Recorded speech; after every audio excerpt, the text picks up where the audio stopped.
నమస్తే, welcome to our channel. నేను సౌజన్య. కేంద్ర ఎన్నికల సంఘం ఆంధ్రప్రదేశ్లో పర్యటించి ఏవైతే దొంగబట్లు ఉన్నాయో వాటన్నిటికి సంబంధించి ఫైనల్ జాబితా ఇవ్వమని కలెక్టర్లకి అలాగే ప్రభుత్వానికి కూడా ఆదేశాలు జారీ చేసింది. సో డెడ్ లైన్ ఏంటి అంటే Jan 5th వరకు ఇచ్చారు. బట్ దాన్ని ఎక్స్టెండ్ కూడా చేయడం జరిగింది 17th వరకు. ఇది ఇలా ఉంటే మళ్ళీ ఆల్ ఆఫ్ సడన్గా ఈ నెల 8, 9వ తేదీల్లో కూడా పర్యటించబోతుంది కేంద్ర ఎన్నికల సంఘం అధికారులు అని చెప్పేసి టాక్ వినిపిస్తోంది.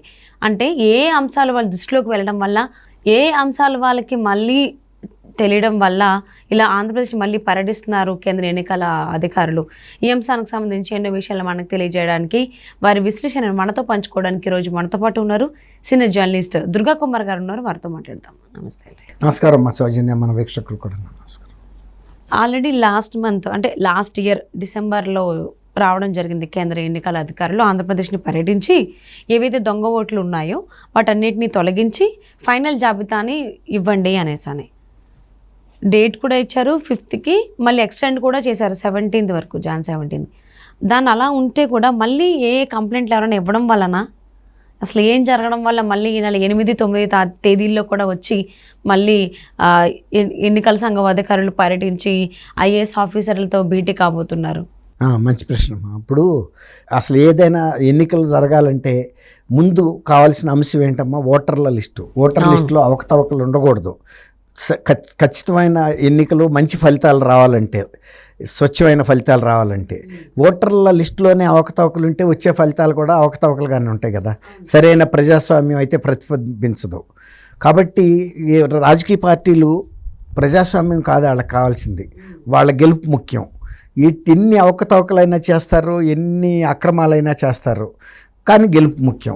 అందులో ఫస్ట్గా చేయగలిగింది, ఈజీగా చేయగలిగింది గ్రామాల్లో ఓటర్ల లిస్టు తయారు చేస్తున్నప్పుడే వాళ్ళకి సంబంధించిన వాళ్ళ వ్యక్తుల్ని, ఆ నియోజకవర్గంలో వ్యక్తులు కాకపోయినా వాళ్ళు ఎక్కడన్నా ఉన్నాయి వాళ్ళకు ఓటేసే వ్యక్తుల్ని ఈ నియోజకవర్గాల్లో ఓటర్లుగా చేర్చడం అనేది వాళ్ళు చేసే ఫస్ట్ పని అక్రమాలు విలేజెస్లో.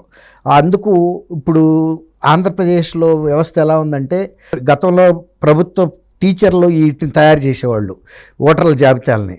ప్రభుత్వ టీచర్లు అనేవాళ్ళు ప్రభుత్వంలో పర్మనెంట్ ఉద్యోగులు. వాళ్ళు కనుక ఏదన్నా తెలిసి అవకతవకలు కనుక చేస్తే వాళ్ళ మీద చర్యలు తీసుకోవడానికి ప్రభుత్వానికి అన్ని అధికారాలు ఉండేవి. అవసరమైతే సస్పెండ్ చేసేవాళ్ళు, కేసులు పెట్టేవాళ్ళు, అట్లా అన్ని రకాలు. వాళ్ళు ప్రభుత్వ ఉద్యోగులు కాబట్టి తప్పించుకోలేరు. కానీ ఇప్పుడు నడుస్తున్న వ్యవస్థ ఒక సమాంతర అనధికార వ్యవస్థ నడుస్తుంది ఆంధ్రప్రదేశ్లో. వాలంటీర్స్ అని కొత్తగా తీసుకొచ్చారు. వాళ్ళేం ప్రభుత్వ ఉద్యోగులు కాదు, ప్రభుత్వానికి ఏమి బాధ్యత వహించాల్సిన పని లేదు. వాళ్ళు ఒక నిర్ణీతమైన జీతం మీద పనిచేస్తున్నారు, నెలకు 5,000, అది గౌరవ వేతనం అని చెబుతున్నారు. వాళ్ళు ఎట్లాంటి పనులు చేయడానికి ఉపయోగించుకుంటుంది ప్రభుత్వం. ఒక్కొక్క నియోజకవర్గంలో 5,000 నుంచి 6,000 ఓట్లు కనీస పక్షంగా దొంగ ఓట్లు చేర్పించారంటే, సపోజ్ 5-6,000 ఓట్లలో కనుక వాళ్ళు 5,000 వేయించుకున్నారనుకోండి, ప్రత్యర్థి మీద ఈజీగా గెలవడానికి అవకాశాలు ఉంటాయి. 5,000 ఓట్లు సాలిడ్గా కనుక అక్రమ ఓట్లు పడిపోతే. ఇవి ఫస్ట్లో తెలుగుదేశం వాళ్ళు కూడా గమనించలేదు. కానీ తర్వాత తెలుగుదేశం వాళ్ళు ఏ ఇంట్లో, ఏ ఊళ్ళో, ఏ ఇంటి నంబర్ మీద ఎన్ని ఓట్లు ఉన్నాయి అనేది అన్ని ఖచ్చితమైన డేటాతో వాళ్ళు ఆర్డీఓలకు ఫిర్యాదు చేశారు, ఎంఆర్ఓలకు చేశారు, కలెక్టర్లకు చేశారు. ఇక్కడ సరైన ఇది జరగకపోతే హైకోర్టుకి వెళ్ళారు. హైకోర్టు కొన్ని నియోజకవర్గాల్లో ఆర్డర్స్ ఇచ్చింది.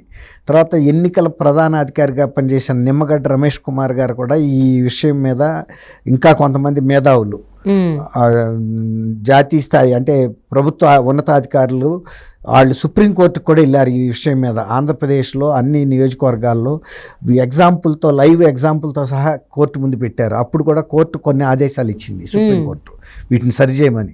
అది కాకుండా కేంద్ర ఎన్నికల సంఘం దగ్గరికి కూడా వెళ్ళి కూడా వాళ్ళు రిప్రజెంటేషన్స్ విత్ రుజువులతో సహా ఇచ్చారు. అప్పుడు కూడా ఒక అలర్ట్ ఇచ్చారు ఇక్కడ జిల్లా ఆంధ్రప్రదేశ్ సిఎస్కి, మీరు జిల్లా కలెక్టర్ని అలర్ట్ చేయండి అని.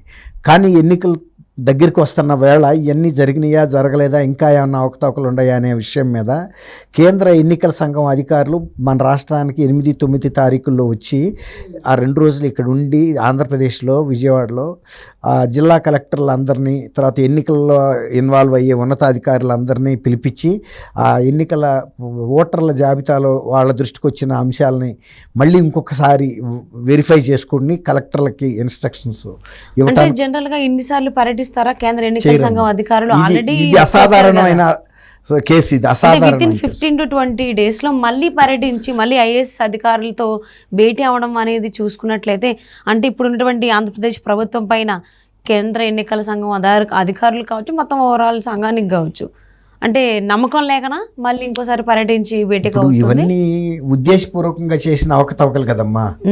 కాబట్టి ప్రభుత్వం అంత స్వచ్ఛందంగా వీటన్నిటిని తొలగించడానికి ముందుకు వస్తుందని ఎవరు అనుకోలేరు. కలెక్టర్ల మీద కూడా అవసరమైతే బెదిరించారని చెబుతున్నారు, మీరు కనుక ఈ దొంగ ఓట్లు కనుక తీసేస్తే మీ సంగతి చూస్తామని. ఇప్పుడు కలెక్టర్లు కూడా కాన్ఫిడెన్షియల్ రిపోర్ట్స్ ఎలక్షన్ సంఘానికి పంపిస్తారు, కేంద్ర ఎన్నికల సంఘానికి. ఇప్పుడు మా ప్రయత్నాలు మేము చేస్తున్నా మా మీద రాజకీయ ఒత్తిళ్లు ఉన్నాయని పంపించినప్పుడు సహజంగా అది కాన్ఫిడెన్షియల్ మ్యాటర్గా వాళ్ళే వచ్చి వీళ్ళు చెప్తారు కదా, కొన్ని ఉదాహరణలు కూడా పంపించినప్పుడు ఉంటాయి. అంతకుముందు వీళ్ళు కేంద్ర ఎన్నికల సంఘానికి రమేష్ కుమార్ గారి నేతృత్వంలో వెళ్ళిన ప్రతినిధి బృందం, వాళ్ళంతా ఉన్నతాధికార బృందం, మేధావులు, అన్నీ పట్టుకుని వస్తారు. వచ్చినప్పుడు మళ్ళీ ఒకసారి వెరిఫై చేస్తారు. ఇవాళ రేపు టెక్నాలజీ బాగా పెరిగిపోయింది కదమ్మా. ఏ కలెక్టర్కి అయితే దృష్టికి తీసుకొచ్చారో ఆయన్ని చూపించమంటారు ఆన్లైన్లో ఏం జరిగింది, రెక్టిఫై అయిందా లేదా, అట్లా ర్యాండమ్ చెక్కులు చేస్తారు. 2 రోజులు ఉంటున్నారంటే ర్యాండమే కాదు, మెయిన్గా వచ్చిన కంప్లైంట్స్ మీద ప్రతి జిల్లా కలెక్టర్ని పక్కన కూర్చోబెట్టుకుని కమాన్ చూపించమని అడుగుతారు లిస్టులు. ఇది ఒక అసాధారణమైన చర్య. యాక్చువల్గా 17వ తారీఖుతో ఓటర్ల లిస్టు మీద వచ్చినటువంటి ఫిర్యాదుల్ని అన్నీ కూడా ముగిచ్చేసి ఫైనలైజ్ ఆఖరి తుది ఓటర్ల జాబితా సిద్ధం చేయమని చెప్పారు. 27వ తారీఖుకి వాయిదా వేశారు. స్వీకరించడం అంటే 17th వరకు, ఫైనల్ లిస్ట్ అంటే అప్లికేషన్స్ మనం చేసుకోవాలంటే 17th వరకే. వాళ్ళంతా క్లియర్ చేసి అని సెట్ చేసి 27th కి తుది వేదిక ఇవ్వమన్నారు, తుది ఓటర్ల జాబితా.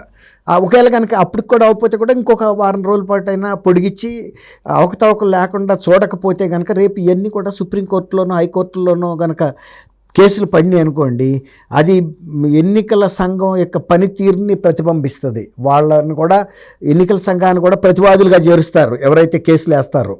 అప్పుడు వాళ్ళు వచ్చి బోన్లో నుంచోవాల్సి వస్తుంది. ఇట్లాంటి అవకతవకల ఓటర్ల లిస్ట్ని మీరు మీ దృష్టికి తెచ్చిన తర్వాత కూడా ఎందుకు సవరించలేదు? అంటే ఇదంతా కూడా సీఎం రమేష్ గారికి కొన్ని బెదిరింపులు వెళ్ళాయి కాబట్టి ఇన్నిసార్లు పర్యటించి ఇంత జాగ్రత్తలు తీసుకుంటున్నారా? అంటే ఇప్పుడు మీరు చెప్పారు కదమ్మా, వీళ్ళు ఉన్నత స్థాయి ఒక రాష్ట్ర ఎన్నికల ప్రధానాధికారి నేతృత్వంలో ఇంత పగడ్బందీ రుజువులతో కేంద్ర ఎన్నికల సంఘం దృష్టికి తీసుకొచ్చారు అంటే ఇవి ఆల్రెడీ హైకోర్టు దృష్టికి సుప్రీంకోర్టు దృష్టికి వెళ్ళి ఉన్న దృష్ట్యా రేపు ఎన్నికల సంఘం కనుక దీని మీద సరైన చర్య తీసుకుని కనుక సవరణ చేయకపోతే మళ్ళీ కనుక కేసు అయినప్పుడు ఎన్నికల సంఘమే ముందు పిక్చర్లోకి రావాల్సి వస్తాయి. ఆ తర్వాత జిల్లా కలెక్టర్లు మీరేం చేశారు? కేంద్ర ఎన్నికల సంఘం కదా ఎన్నికలు నిర్వహించాల్సింది, అందులో లోక్సభ ఎన్నికలు కూడా ఉన్నాయి కాబట్టి అందుకని మీరు అన్నట్టు 1-2 సార్లు ఆంధ్రప్రదేశ్ మీద దృష్టి పెట్టాల్సి వచ్చింది. వీళ్ళు ఉద్దేశపూర్వకంగా ఇలాంటి అవకతవకలు పడుతున్నారు, అధికారులు బెదిరిస్తున్నారు, అధికారాన్ని దుర్వినియోగపరుస్తున్నారు, కాబట్టి మనం దీని మీద ఎక్కువ శ్రద్ధ పెట్టాలనే మీద 1-2 సార్లు. నిజానికి మీరు అన్నట్టు ఇంత ఎన్నికలు దేశవ్యాప్తంగా జరుగుతున్నప్పుడు పదే ఒకే రాష్ట్రానికి 2-3 సార్లు పర్యటించడం అనేది కేంద్ర ఎన్నికల సంఘానికి సాధ్యమయ్యే సమయాభావం కుదరదు. దానితో మళ్ళీ దేశవ్యాప్తంగా జరిగే పరిపాలన అంతా చూసుకోవాలి. ఎన్నో బాధ్యతలు ఉంటాయి కేంద్ర ఎన్నికల సంఘానికి. మీరు అన్నది వాస్తవమ్మా, కానీ ఆంధ్రప్రదేశ్ ఒక ప్రత్యేకమైన కేసు కాబట్టి స్పెషల్ దృష్టి సారిస్తున్నారు. నేను అనుకోవటం ఇటువంటి అవకతవకల్ని గట్టిగా ఉక్కుపాదంతో అణిచివేస్తారని నేను కూడా అనుకుంటున్నాను. అంటే అవునండి. సో 2వ సారి కూడా పర్యటిస్తున్నారు అంటే ఎన్నికల సంఘం అధికారులు ఆలోచించాల్సిన విషయమే. సో మరి ఏ అంశాలు వాళ్ళ దృష్టికి వెళ్ళడం వల్ల వాళ్ళు మళ్ళీ 2వ సారి కూడా పర్యటిస్తున్నారు, భేటీ అవుతున్నారు ఐఏఎస్ అధికారులతో అనేది వేచి చూద్దాం. దానికి తగ్గట్టుగానే అనుకూలంగానే ఐఏఎస్ అధికారులు కూడా పనిచేస్తారా లేకపోతే ప్రభుత్వానికి అనుకూలంగా పనిచేస్తారా అనేది కూడా చూద్దామండి. And thank you so much for spending your valuable time with Durga Kumar గారు.